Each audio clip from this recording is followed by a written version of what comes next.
नमस्कार मित्रांनो, मी Dinesh Nemade DSN DSW DSN या यूट्यूब चॅनलवर आपलं स्वागत करतो. तर चला सुरू करूया आपला आजचा व्हिडिओ.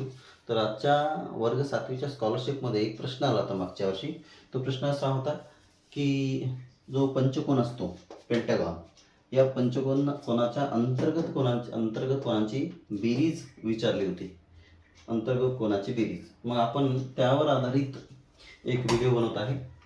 तर यामध्ये आपण काय शिकणार आहोत, तर sum of interior angles of a polygon, म्हणजे जे बहुभुज आहे त्या बहुभुजाच्या अंतर्गत कोणांची बेरीज किती, ती बेरीज कशी काढायची. त्यानंतर एक सूत्र आहे जे विद्यार्थी वापरतात, n-2 × 180.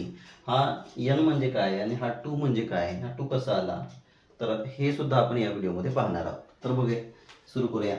तर पहिलं आपण पॉलिगॉन माहिती आहे आपल्याला. ट्रायंगल म्हणजे त्रिकोण. तर त्रिकोणाला किती साईड असतात, तर 3 साईड असतात, हे आपल्याला माहीत आहे. मग याच्यामध्ये ट्रायंगल किती आहे, प्रत्येक बहुभुजामध्ये ट्रायंगल तयार होत असतात. मग किती ट्रायंगल आहे, तर एकच ट्रायंगल आहे. मग हा एक ट्रायंगल कसा झाला, तर हा जो 3 आहे, 3 म्हणजे साईड पकडू आपण.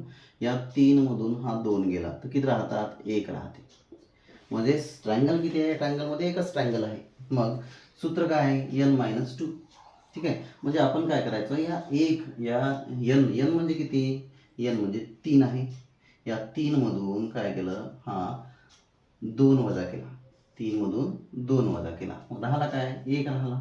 याचं उत्तर काय येते, 1 येते. 1 गुणिला 180 असते. 3 मधून 2 गेला, 1 राहिला. 1 गुणिला 180. ठीक आहे. याचं उत्तर आहे 180. हे आपल्या सर्वांनाच माहीत आहे की सम ऑफ कशाचं, त्रिकोणाच्या अंतर्गत कोणांची बेरीज, त्रिकोणाच्या तिन्ही कोणाच्या मापांची बेरीज हे 180 असते. ठीक आहे. मग आता क्वाड्रिलेटर म्हणजे काय, चौरस आहे. ठीक आहे. चौकोन आहे. या चौकोनाच्या अंतर्गत कोणांची बेरीज किती, तर हे काढायसाठी काय करायचं, साईड घ्यायच्या. साईड किती आहेत, 4 साईड आहेत. 1 2 3 4 4 साईड आहेत. त्याच्यामधून आता ट्रायंगल किती तयार होतात त्याच्यामध्ये, तर काय करायचं, या n म्हणजे काय, n म्हणजे 4 आहेत. 4 मधून 2 गेले, किती राहतात, 4 मधून 2 गेले, 2 राहतात. म्हणजे याच्यामध्ये किती ट्रायंगल तयार होतात, तर 2 ट्रायंगल तयार होतात. ठीक आहे. हा खालचा आणि हा वरचा ट्रायंगल. ठीक आहे. तर मग काय करायचं, या 3 मधून इथं बघा, आता हे 4 आहेत आणि 4 मधून किती गेले, हे 2 गेले. 2 कारण ह्याच्यामध्ये दिले आहेत. 4 मधून 2 गेले, किती राहतात, गुणिला 180 करू आपण. 4 मधून 2 गेले, 2 राहते. 2 गुणिला 180. मग याचं उत्तर किती, 18 दुनी 36, 360 डिग्री. त्यानंतर इथं पंचकोन आहे. पंचकोनामध्ये 5 काय असतात, बाजू असतात. मग आता याच्यामध्ये ट्रायंगल किती तयार होतात, बघा. या 5 मधून आपण काय करणार आहोत, 2 वजा करणार आहोत. 5 मधून 2 वजा केले, 5 मधून 2 गेले, 3 राहिले. म्हणजे 3 ट्रायंगल तयार झाले. मग 3 ट्रायंगल तयार झाले. मग आता 5 मधून किती गेले, 2 गेले. हे 5 आहे, 5 मधून 2 गेले, गुणिला 180. ठीक आहे.